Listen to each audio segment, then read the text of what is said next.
अनुरोध करूंगी श्री सिद्धार्थ नाथ सिंह से कि अपने आशीर्वचनों से वो हमें कुछ अच्छी सी बातें बताएं एंड आज के कार्यक्रम में हमें एमएसएमई और उत्तर प्रदेश के बारे में भी कुछ बताएं। बहुत बहुत नमस्कार सबको and a very good morning. यहाँ पे बैठे हुए मेरे कोलीग श्री नवनीत सहगल जी, साथ ही Ravi Gupta ji, the founder, CEO and editor in chief of Elets Techno Media private limited. मुझे पता चला कि सिडबी से भी कोई मुंबई से आया हुआ है, एक्सिम बैंक से भी हैं, तो welcome both of you, because आप दोनों के अलावा के साथ ना हो तो ये स्कीम आगे नहीं बढ़ेगी। I think you are more important than us, so thank you for coming. ये जो स्कीम है, स्कीम का जो लॉन्च हुआ था, निर्मला सीतारमण जी ने लखनऊ से किया था, and it's again a hand holding scheme for the exporters. जो निर्यातक हैं उनको किस प्रकार से हम लोग और प्रोत्साहन दें, उनकी कठिनाइयों को और किस प्रकार से उनको सुलझाएं और उसको आगे ले जाएं। प्रधानमंत्री जी की कल्पना है और वो चाहते हैं कि भारत जो है एक ग्लोबल सप्लाई चेन का बड़ा हिस्सा बने, और उसमें कहीं बनना है भारत को तो उत्तर प्रदेश उसकी नींव है, या रीढ़ की हड्डी में बोलूं। So, since we become the backbone and we have, as said, that we have more than 90 lakh MSMEs or 9 million MSMEs, which was said in 2017 to us, और उसके बाद हम लोगों के विभाग ने 80 से 85 लाख और SMEs खड़ा किया है उत्तर प्रदेश में, तो वो भी ऐड हो जाता है। तो इतना बड़ा बेस होने के साथ साथ certainly we become a good base to welcome technology, welcome innovations and to be part of the global supply chain, and उस दिशा में हम लोग काम भी बहुत कर रहे हैं। और सबसे इम्पोर्टेंट चीज है कि जब कोरोना काल आया तो कोविड 1, कोविड 2 था। कोविड 1 के अंदर ही हम लोगों ने एक कंसल्टेंट, PwC को अपना कंसल्टेंट्स बनाया, और उसके अंदर हम लोगों ने, हमारे मुख्यमंत्री जी का एक विजन था कि now is the time, because China में भी और many other countries will withdraw out of China, तो इंडिया को एक मौका मिलेगा। इंडिया को मौका मिलता है तो यूपी को बड़ा मौका मिल रहा है। तो उस दिशा में उनके मार्गदर्शन में ये हम लोग ने ये कंसल्टेंट को अपॉइंट किया गया, एंड उसके अंदर हम लोग ने एक action to be taken report तैयार करी है। We have seen potential for UP products in 31 new countries. That could be the new initiatives for the exporters. हमने narrow down करा है 15 sectors तक की. We can add more sectors certainly, but हमने अभी narrow करा है 15 sectors and we have just picked up 100 products. हम इन्हीं को कहीं हम एक प्रोत्साहन, जो हम लोग की जो स्कीम है जिसके अंदर उभरते भारत भी केंद्र सरकार की स्कीम को हम जोड़ते हैं, तो वी विल एक जो ग्रोथ है, नॉर्मल ग्रोथ जो है, आज हम लोग 1,21,000 या 25,000 करोड़ पे हैं एक्सपोर्ट्स यूपी का, वो नॉर्मल तरीके से चलेंगे तो 2 लाख, 2.25 लाख करोड़ 26-27 तक की, 2026-2027 तक ही पहुंचता है। लेकिन हम लोगों ने नई एक्सपोर्ट पॉलिसी बनाई है जिसके अंदर द लैंडलॉक स्टेट जो है उसको हमने ओवरकम करने का प्रयास किया है। There are many other schemes, not only for that we are promoting from all the Indian airports where you would like to send your samples, not only the UP airports. उसके साथ साथ हम लोग ने फ्रेट के साथ साथ ये सैंपल्स का एग्जीबिशंस के अंदर और प्रोत्साहन देने का प्रयास किया। We will, government of UP is willing to participate in more and more exhibitions. We have picked up the Dubai Expo, 10 दिसंबर से लेके 21 दिसंबर तक की दुबई एक्सपो में UP will be focusing and participating in that in a very big way. उसके अंदर हम लोग का जो ओडीओपी स्कीम है, one district one product, which is taken, मतलब it's an eye catcher I would say, जो वर्ल्ड ओवर इस समय सब लोग इसके बारे में चर्चा कर रहे हैं, नॉट ओनली इन इंडिया। वो जो है वो भी बहुत लार्ज स्केल में हम लोग डिस्प्ले करने जा रहे हैं।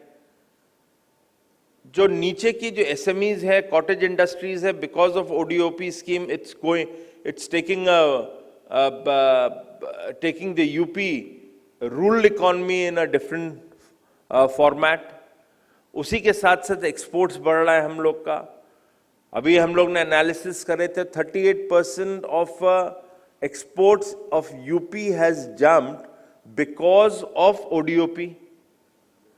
अब ये सब चीजें जो हैं एक बेस बनता है, उस बेस के अंदर ये उभरते सितारे जैसी स्कीम जब आती है, which is primarily for the exporters, और I may say just for the exporters, और उनकी हैंड होल्डिंग करती है जहां पर आपको फाइनेंशियल नीड्स है, आपको इक्विटी है, डेट्स है, और एनी अदर फाइनेंशियल नीड्स, आप उसको सपोर्ट करते हैं।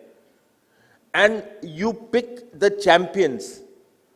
Champion selection is not based on who is just performing well, it's on your process, product, innovations, technology that you are ready to accept or using. It's good for the startups. It's also good for the companies or the exporters already there.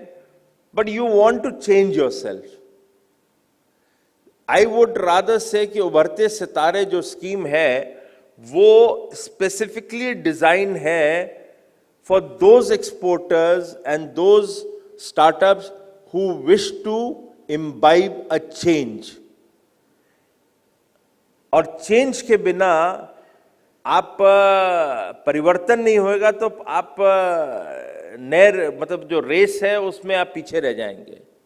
हम कहें कि हम लोग उसी ढांचे में चलना चाहते हैं और नई चीज नहीं एक्सेप्ट करना चाहते हैं, तो कोई ना कोई और नई चीज लेकर आ जाएगा और हम उसको हम जो कर रहे हैं वो छूट जाती है। और फिर हम जाते हैं कि हमारे डेट्स बढ़ गए हैं, हमारे बैंक में के पीछे जाते हैं कि हमारे को रिस्ट्रक्चर करो, lot of things keep happening in then.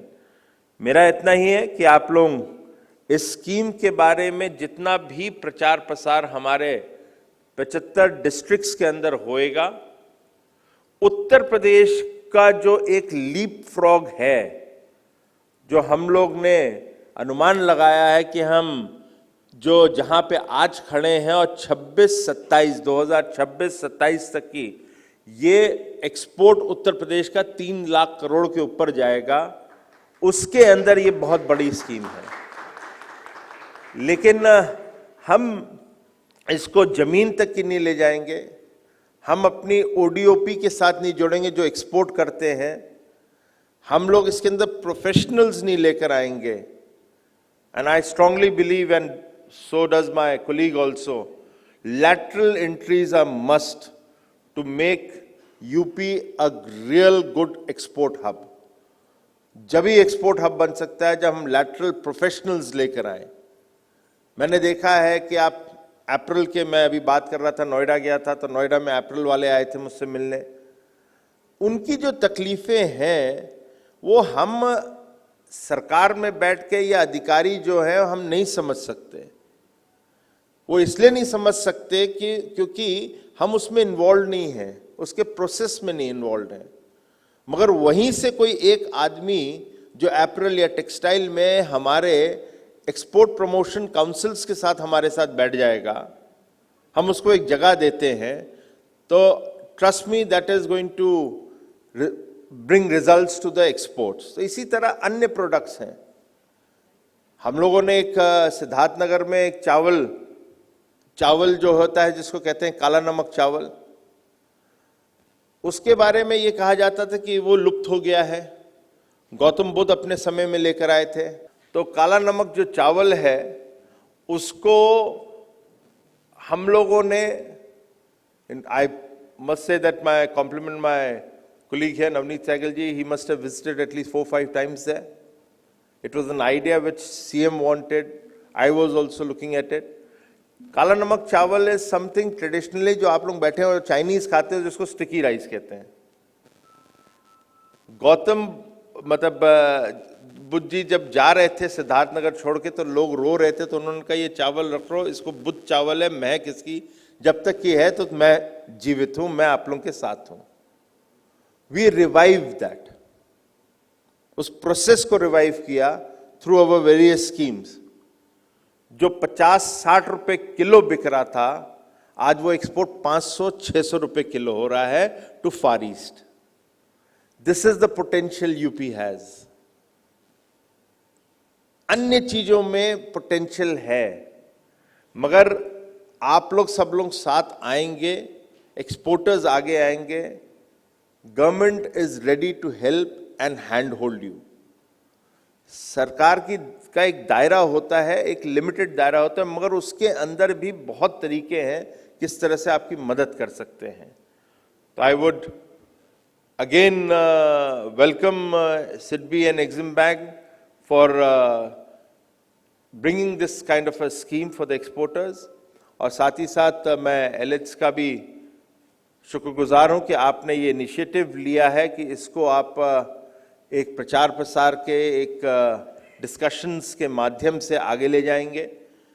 और मुझे उम्मीद है कि दिन भर में जो डिस्कशंस होंगे they will be very fruitful. हम लोग एक एंड रिजल्ट्स पे आएंगे जिससे कि हम उसको एक अपने स्कीम के अंदर लेकर आए. It just doesn't remain a discussion, it should form a part of how the next step we are going to be taking. तो ये सब देखते हुए आप सबका मैं फिर से अभिनंदन करता हूं, आप लोगों का फिर से स्वागत करता हूं. बहुत बहुत धन्यवाद. Thank you very much.